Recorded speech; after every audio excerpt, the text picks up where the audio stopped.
Ludmila Tcherina, danseuse, tragédienne, peintre, marraine de l'exposition féline dédiée à André Malraux, a reçu l'équipe de 30 millions d'amis en compagnie de Joyce, persan chinchilla de 3 ans. Ludmila, pouvez-vous nous dire quelques mots d'André Malraux, qui était un de vos admirateurs et aussi un grand ami des chats? Oui, c'est très étrange. J'ai un souvenir très émouvant. André adorait travailler en face d'une espèce de fenêtre remplie de lumière. Et il y avait un chat qui adorait voir André Malraux travailler. Et c'était un petit chat qui était... Tu vas rester tranquille? Dis. Selon les états d'âme d'André, où il était noir, enfin il me semblait noir, quand André était d'humeur sombre, ou gris acier, quand il avait l'impression d'écrire des choses intéressantes. Je vais vous apprendre quelque chose. Vous savez que Malraux dessinait. Et vous savez ce qu'il dessinait? Des chats. Et quand il était vraiment de bonne humeur, quand il était heureux et qu'il m'écrivait, il me faisait à la fin d'une lettre un petit chat. Et il dessinait ces chats comme il les caressait.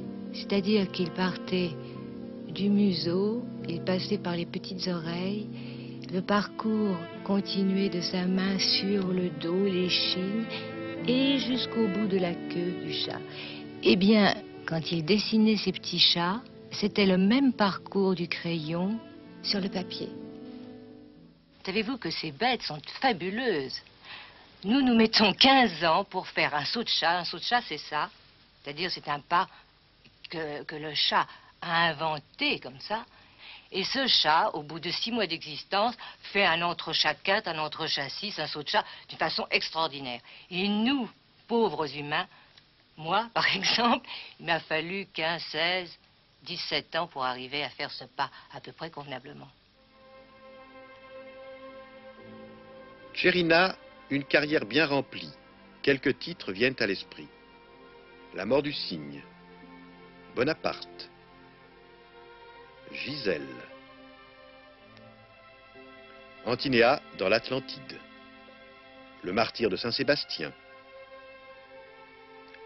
Les amants de Teruel, La dame aux camélias, Salomé, l'exposition au centre Georges Pompidou. Vous voir à côté d'un persan chinchilla fait surgir une question. Si vous étiez un animal, lequel seriez-vous à votre avis? Idéalement. Idéalement, bien entendu. Idéalement. Je serais un chat-chien. J'aime la fidélité du chien et j'aime le côté, la grâce, c'est la danse. Le chat, c'est la danse. Et puis c'est une petite boule de tendresse. Alors la question qui vient à l'esprit, c'est pourquoi un animal? Eh bien parce que un animal vous choisit d'abord, ça c'est idéal. Un chat vous regarde et dans ses yeux on sent s'il vous aime. Et c'est un amour sincère, c'est quelque chose, c'est une rencontre. Un chat c'est une rencontre d'amour. À ce propos, est-ce que vous auriez une petite anecdote à nous conter? Ah, j'ai eu une grande histoire d'amour avec un chat. Une espèce de chat arrêt. Peut-être un croisé d'abyssin. Et nous étions sur la côte d'Azur, il y avait des petits bungalows comme ça. Et un jour, où on dînait au bord de la terrasse, j'ai reçu une espèce de masse sur les genoux. Et c'était ce chat qui m'a pris par le cou et qui m'a fait plein de petits bisous. Et ce chat s'est pris d'une passion folle pour moi, il me suivait comme un chien.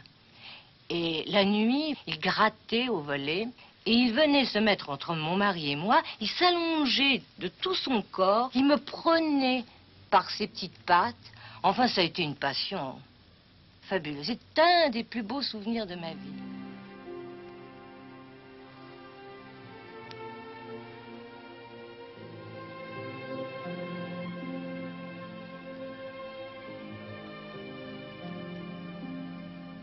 Malraux a écrit quelque chose de très beau sur un chat dans un de ses livres.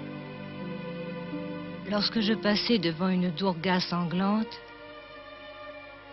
un chat noir descendit de son épaule et partit lentement vers les ténèbres, sous la cavalerie cabrée des chevaux divins, comme s'il eût été le secret de l'univers.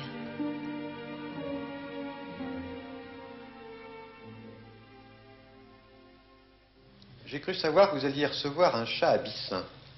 Seriez-vous encore à la recherche de la belle histoire d'amour que vous nous avez contée tout à l'heure? Ah oui, parce que j'ai pas été jusqu'au bout de mon histoire. C'est-à-dire que ce chat qui m'aimait, et que j'aimais bien sûr, que j'aimais très fort, j'ai voulu l'emmener. Et le jour de notre départ, j'ai dit à mon mari, s'il rentre dans la voiture, on l'emmène à Paris. Et il est rentré dans la voiture. C'était 6 heures du matin, comme ça, c'était l'aube.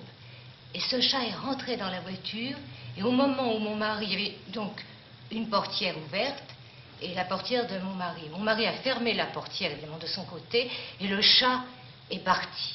Il est parti, et puis, j'ai pas voulu le chercher, parce que je me suis dit, au fond, c'est un chat sauvage. Qu'est-ce qu'il va donner à Paris? Il sera malheureux, il doit avoir ses copains, des autres chats arrêts, et ils vivent peut-être en communauté, et qui sait ce qu'il va devenir à Paris, dans un appartement, donc peut-être qu'il a choisi la liberté. Mais je dois dire que je le regrette, ce chat. Et c'est une belle histoire d'amour, et j'essaye de retrouver un chat abyssin comme ça, parce que je voudrais retrouver le même amour. Mais est-ce qu'on retrouve jamais le même amour?